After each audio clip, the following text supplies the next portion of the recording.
Another top free agent has become available, and now it appears that WWE and AEW are in a huge bidding war. Who will walk out as the winner? We're going to talk about that plus so much more. Yes. Welcome back to the Yango Show. Don't forget, we got a giveaway at 100,000 subscribers. If you guys are interested, click subscribe now. We're going to kick things off with Gable Steveson news. So it appears that they took him off NXT, which it was pretty clear. They haven't been using him on NXT. Now PW Insider has reported that Gable Steveson will be pretty much at every SmackDown event moving forward, where he will continue to get in-ring experience by working dark matches. And I just find this to be very interesting because, to be honest with you, if you don't think this guy has it, if you don't think this guy is ready, then that is why you're putting him on dark matches. You know what I mean? And it's strange because, at least with NXT, it's weekly television. The reality is the NXT audience will not give him a fair chance, which I think we all know why. But also at the same time, too, I don't think the WWE audience cares about Gable Steveson. I feel like that was a Vince McMahon move, and I feel like Triple H is trying to make that work. I don't know why WWE is so hell-bent on making sure this guy is, continuously getting chances. But personally speaking, as a fan of wrestling, I think Gable Steveson is decent. I think the problem with Gable Steveson is he has a lot of other stuff that has kind of ruined his reputation. And I think, for that reason, WWE has to tread lightly with how they go about this, which might be the reason why he's not in NXT. But at the same time, too, it's like, do you really need Gable Steveson? I think for a while it kind of sounded like, hey, like there could be a lot of name value here, being, an Olympic wrestler, a lot of comparisons to Kurt Angle and Brock Lesnar and stuff like that. But I think at the same time, too, it's like, does he really fulfill a need for your product? I don't think so. It just seems like another way to keep the experiment going, and it is what it is. Guys, Mercedes Mone, just a quick little update. I don't want to spend too much time about this. Obviously, there's been a lot of talk, a lot of, back and forth about Mercedes and where she's going to go. Dave Meltzer was reporting that once she is finishing up with her acting commitments, she will make her debut with AEW. He says Mercedes hasn't returned, and even with all the AEW rumors, there is an expectation in AEW that she will be finishing up some acting commitments this month. Nothing is for certain, and some in WWE believe that there is still a shot for her in the Royal Rumble. So this, to me, is the most insane reporting ever, right? And I understand, like, I don't think these guys, like, when they report this stuff, they're doing it on purpose. I don't know. But to me, it just seems like, hey, she's either in AEW or she's going to WWE. Sometimes it seems like it's a for sure thing that she's going to AEW. Then it sounds like now, oh, by the way, there's still hope that she could go to WWE.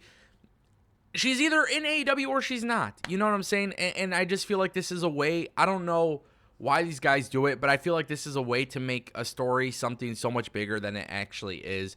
I wouldn't be shocked if WWE already, thinks that she's going to AEW and that's it, or if AEW already thinks she's going to WWE and that's it. But understandably so, this is the most ridiculous story that I'm seeing throughout the year, right? Like the whole Mercedes Mone thing is another typical, hey,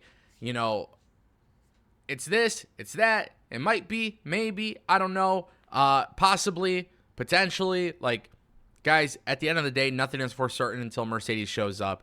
I do think she's going to AEW, but if she went to WWE, I wouldn't be shocked. I've learned really not to put a lot of stock in these reports, especially because we saw what happened with Cody and we saw what happened with CM Punk. And, I think there's a little bit of a different way of reporting when somebody signs to AEW and when somebody's going to WWE. And I think that's been evidently clear in the last few years. Guys, really quick, Angel Garza, Humberto Carrillo. Yeah, according to WWE.com, they've dropped the last names again. And I'm kind of shaking my head, scratching my head, kind of wondering as to why.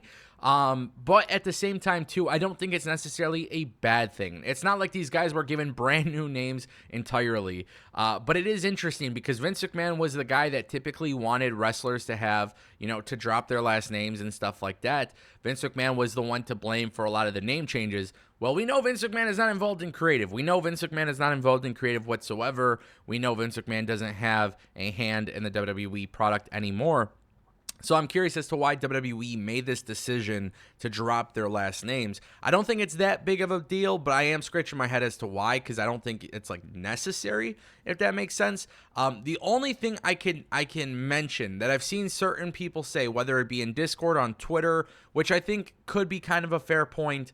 You know, Garza is an easy last name to pronounce. Carrillo is not necessarily an easy name to pronounce. I don't necessarily agree with that, but that is a point that I'm seeing other people say that they're kind of having an issue with.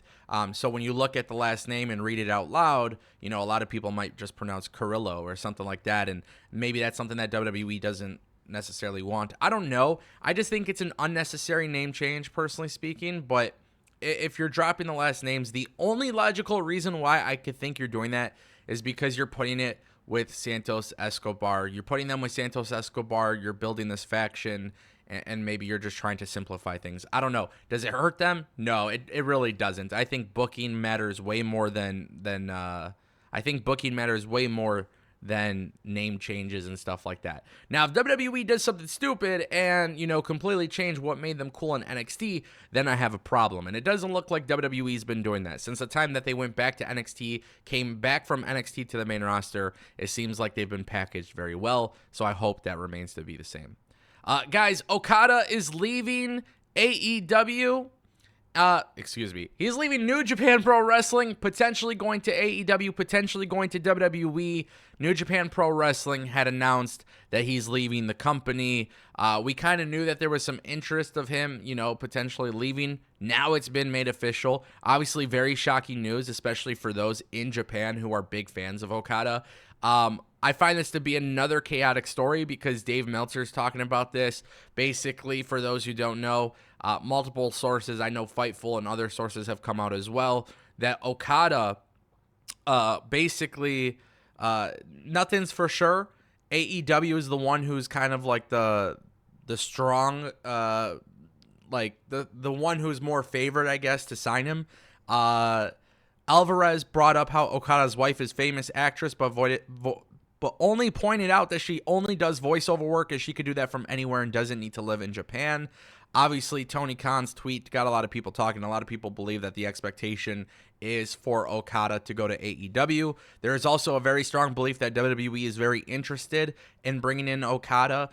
So this is going to be another bidding war. And I'll tell you guys really off the rip, I think there's a lot of people who want to push the tribalism thing. And I said this on Twitter. You know, if you want to push the tribalism, shame on you.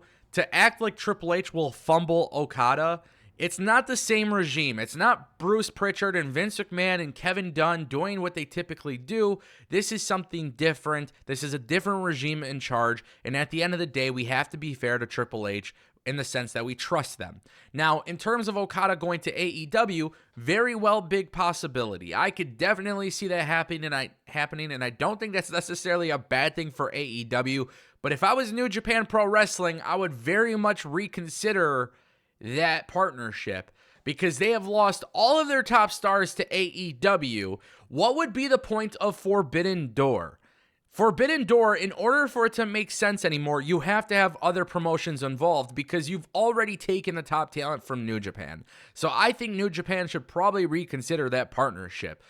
Also, a lot of people are forgetting about TNA. Okada's going to be on TNA next week. And you know what? Okada in TNA, I know a lot of you are going to say they can't afford it. You say this every time there's a free agent. That's not true either. So with that being said, this is going to be a very fun bidding war. May the best company win, or I don't know, maybe offer the most amount of money because that's what it's going to take. Okada was severely underpaid in New Japan. So Tony Khan and Triple H, they could start opening up those checkbooks for AEW and WWE, and they can make something happen here. I wouldn't be shocked if he goes to WWE. You might say, why? Well, guys, we got to start thinking about life after Roman Reigns dropping the belt when Cody finishes a story at WrestleMania. Yeah, that's right. Okada comes to WWE. Roman Reigns could be off of TV. That's beautiful. Anyways, this is going to be really fun. TNA, AEW, WWE. Who's going to get there? Who do you guys think? Let me know.